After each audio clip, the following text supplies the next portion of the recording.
Hi everyone, I just wanted to record a really quick video for you for this week. Over the past 2 weeks we've been looked at a number of different aspects of the present moment. So we looked at what the present moment is, why it's so important to live in the present moment.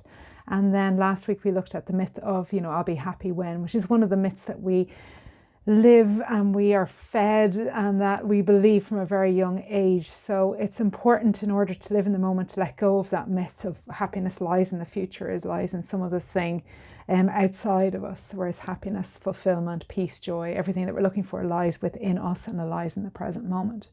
So this week I wanted to suggest to you an informal practice. And we've looked at many different informal practices over the last couple of months, but this informal practice has a little bit of a twist. Because normally I would say to you, this is the informal practice that you have to try, like mindful walking, mindful eating. But what I'd like to invite you to do for this week is to find an anchor that helps you to come into the present moment. So what you might have found when I invited you to kind of step back and look at how much of your attention is the past and which is in the present, which is in the future, you might have found that a lot of your attention lies in the past or lies in the future. And if it goes back to the past, there's a word for that, and the word is rumination. I think that's a brilliant word. And that rumination is just rehashing the events of the past over and over again. It's not reflective. It's not about learning the lessons from it. It's just about going over those events in not a very helpful way. If it's going towards the future, it's projecting, it's worrying, it's causing anxiety and causing stress. So if we can, instead of like beating ourselves up for going to the past or the future, have in a moment an anchor that brings us into this very moment, it helps us to gather that energy that's diffused in the past and the future into this moment, so that we can use that energy to manifest what we want, or to be present, or to do what we need to do. Now, for a lot of people and a lot of meditation teachers will tell you go to the breath, that the breath being that anchor.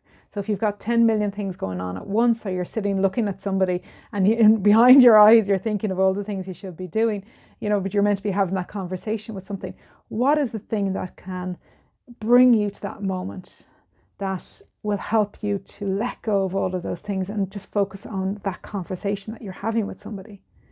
Again, as I mentioned, it might be the breath, it might be the inhalation or the exhalation, the anchor point, the point where you feel the breath most in your body, which might be in the top of your nose, the back of your throat, it might be in your chest, or it might be in your abdomen. But for some people, the breath causes anxiety, and focusing on the breath isn't helpful for them. So if that's you, if you find that, focusing on that part is just a little bit like that, what else in your body, what other sensations in your body can you tune into? Or indeed, are there sounds? Is it about tuning into the sounds around you? Perhaps it's wiggling your toes. Perhaps it's feeling tingling in your fingertips. Perhaps it's feeling your heart and your heartbeat. Perhaps it's smells. Perhaps it's some other sense that helps you to connect to that moment. And it'll be different probably for everybody. I'd love to know what you find that it is for you.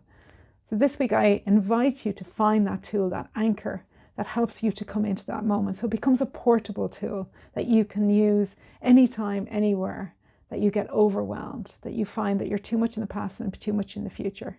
That just helps to bring you to the moment. You can use a mantra even if the sensations aren't, or the sight, the sound, the smells aren't doing it for you. Be like, there's plenty of time. It's okay. Or this too shall pass. Whatever the mantra is for you, whatever you need to hear in that moment, when you catch yourself, it helps you to just come to a place of rest, of pause, of breath, of focus in the moment. Enjoy finding out what that sensation is for you, or what that mantra or what those words are for you. And as I said, I'd love to hear what it is. Until next week. Namaste.